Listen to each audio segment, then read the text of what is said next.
నమస్తే అండి. Welcome back to Ashwini thoughts. మేము చాలా బాగున్నామండి. మీరందరూ కూడా బాగుండాలని ఆ లక్ష్మీ గణేష్ని వేడుకుంటాం. ఈరోజు పంచాంగం అక్టోబర్ 1, 2024 మంగళవారం. ఈరోజు తిథి నక్షత్రం ఏంటి అదే సమయం వరకు ఉంది. ఈరోజు శుభ అశుభ గడియలు ఏంటి, వీటితో పాటుగా ఈరోజు మంచిదేననే విషయం కూడా చూద్దామండి. స్కిప్ చేయకుండా వీడియో ఎండింగ్ వరకు చూడండి.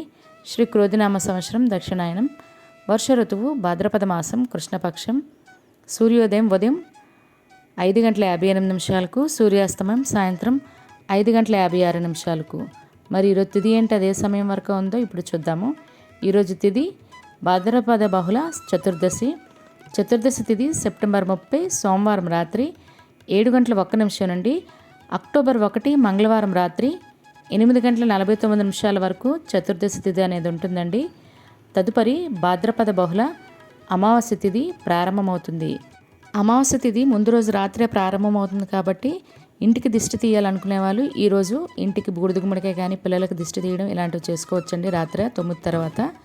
ఈరోజు నక్షత్రం పొబ్బా నక్షత్రం అక్టోబర్ 1 మంగళవారం ఉదయం 9:59 వరకు ఉంటుంది. తదుపరి ఉత్తరా నక్షత్రం ప్రారంభమవుతుంది. ఈరోజు సింహరాశి మంగళవారం సాయంత్రం 4:03 వరకు ఉంటుంది. తదుపరి కన్యారాశి ప్రారంభమవుతుంది. ఈరోజు యోగం బ్రహ్మ, రేపు తెల్లవారితే అనగా బుధవారం తెల్లవారితే 3:20 వరకు. తదుపరి ఐనద్రు, కరణం చతుస్పాద రాత్రి 11:01 వరకు. తదుపరి నాగవ రాత్రి 12:21 వరకు. తదుపరి కింస్తుగ్న భవ. చూసారు కదండి. ఇప్పుడు ఈరోజు శుభ అశుభ గడియలు చూద్దాము. ముందుగా అశుభ గడియలు చూద్దాము. అశుభ గడియల్లో ముందుగా వర్జ్యం సాయంత్రం 5:53 నుండి రాత్రి 7:39 వరకు. దుర్ముహూర్తం ఉదయం 8:18 నుండి ఉదయం 9:07 వరకు. తిరిగి దుర్ముహూర్తం రాత్రి 10:44 నుండి రాత్రి 11:32 వరకు దుర్ముహూర్తం అనేది ఉంటుంది. రాహుకాలం మధ్యాహ్నం 3 గంటల నుండి సాయంత్రం 4:30 వరకు. యమగండం ఉదయం 9 గంటల నుండి ఉదయం 10:30 వరకు. గుళిక కాలం ఉదయం 10:41 నుండి మధ్యాహ్నం 12:13 వరకు.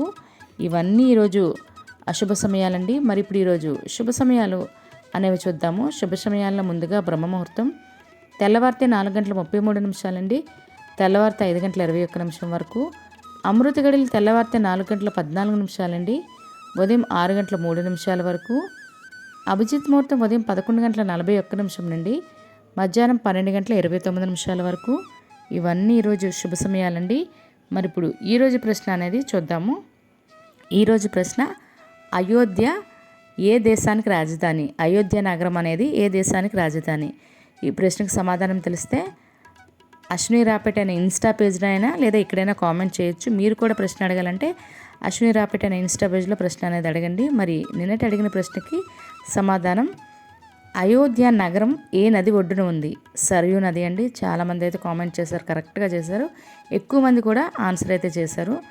మరి ఇదే ప్రశ్న మీ కుటుంబ సభ్యులు మరి పిల్లల్ని అడిగి వాళ్ళకి కూడా పురాణాల పట్ల అవగాహన అనేది పంచండి. మరి ఈరోజు ప్రత్యేకతలు అనేవి ఇప్పుడు చూద్దాము. ఈరోజు ప్రపంచ శాకాహార దినోత్సవం అండి. మరియు ప్రపంచ వృద్ధుల దినోత్సవం కూడా. కుదిరితే వృద్ధాశ్రమాలు ఎక్కువైపోయాయి కదండి, వెళ్ళి మీ శక్తి కొలది సాయం అయితే చేయండి. మరియు అంతర్జాతీయ కాఫీ దినోత్సవం కూడా, మరియు జాతీయ రక్తదాన దినోత్సవం కూడా, మరియు అంతర్జాతీయ సంగీత దినోత్సవం ఈరోజు. మరియు కమెడియన్ రమణారెడ్డి గారు మరియు జిఎంసి బాలయోగి గారు, అదేవిధంగా నటుడు శివాజీ గణేశన్ గారు మరియు కమెడియన్ అల్లు రామలింగయ్య గారి జయంతి ఈరోజు. మరియు అదేవిధంగా ఈరోజు మన మాజీ రాష్ట్రపతి రామ్నాథ్ కోవింద్ గారి పుట్టినరోజు అండి ఈరోజు. వారికి మన ఛానల్ తరపున పుట్టినరోజు శుభాకాంక్షలు అయితే తెలియజేస్తున్నాను. ఇవి ఈరోజు ప్రత్యేకతలు. మరి ఇప్పుడు ఈరోజు మంచిదేనన్న విషయం చూద్దాము. ఈరోజు ప్రత్యేకించి ఎటువంటి శుభకార్యాలు చేసుకోవడానికైతే ముహూర్తాలు లేవండి. సాధారణంగా రోజువారీ పనులు అంటే దూరపు ప్రయాణాలు అవనండి, డెలివరీలు అవనండి, ఇలాంటివి కూడా ఈరోజు చేసుకోవడానికైతే మంచిది కాదండి. మరి అదేవిధంగా మనకు అమావాస్య అయితే రాత్రే తగులుతుంది కాబట్టి మనకి బుధవారం కూడా అమావాస్య రాత్రి ఉందండి. కానీ ఈరోజు కూడా రాత్రి ఉంది. అది మంగళవారంతో కూడి ఉండడం వల్ల అమావాస్యకి పట్టు ఎక్కువగా ఉంటుంది. కాబట్టి ఇంటిలో పిల్లలకి దిష్టి తీయాలన్నా లేదా లక్ష్మీదేవి పూజ చేసుకోవాలన్నా, ఎందుకంటే మనకి తర్వాత బుధవారం గ్రహణం కూడా ఉంది. అదే లక్ష్మీదేవి పూజ అమావాస్య రోజు చేసుకోవాలంటే మంగళవారం చేసుకుంటే మంచిదండి. మరియు ఇంటికి బూడిద గుమ్మడికాయ అయినా ఇలాంటివి ఏవైనా కట్టుకోవాలన్నా కూడా ఈరోజు మంచిది మాట. అదేవిధంగా నవరాత్రి మీద ఎటువంటి డౌట్స్ ఉన్న వాటికి సంబంధించి వీడియో చేశానండి.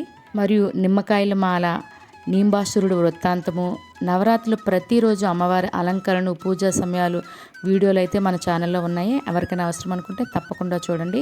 రేపు అయితే నవరాత్రి పూజా విధానం, అఖండ దీపం కలశం లేకుండా పూజ అనేది చేయడం చాలా సింపుల్గా వీడియో అయితే చేశానండి. రేపైతే అప్లోడ్ అవుతుంది. తప్పకుండా ఈ వీడియో మాత్రం మన పంచాంగం ఆడియన్స్ ఎవరైతే ఉన్నారో చూసి ప్లీజ్ ఎంకరేజ్ అయితే చేయండి.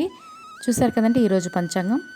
నచ్చినట్లయితే మీ ఫ్రెండ్స్ అని, మీ ఫ్యామిలీ మెంబర్స్ కానీ ఈ వీడియో అవసరం అనుకుంటే వాళ్ళకి ఈ వీడియో ఫార్వర్డ్ చేయండి. మరిన్ని ఇంట్రెస్టింగ్ వీడియోల కోసం అశ్విని థాట్స్ ఛానల్ని సబ్స్క్రైబ్ చేసుకోండి. బెల్ బటన్ టచ్ చేసినట్లయితే ప్రతి నా వీడియో మీకు నోటిఫికేషన్ కింద వస్తుంది. ధన్యవాదములు.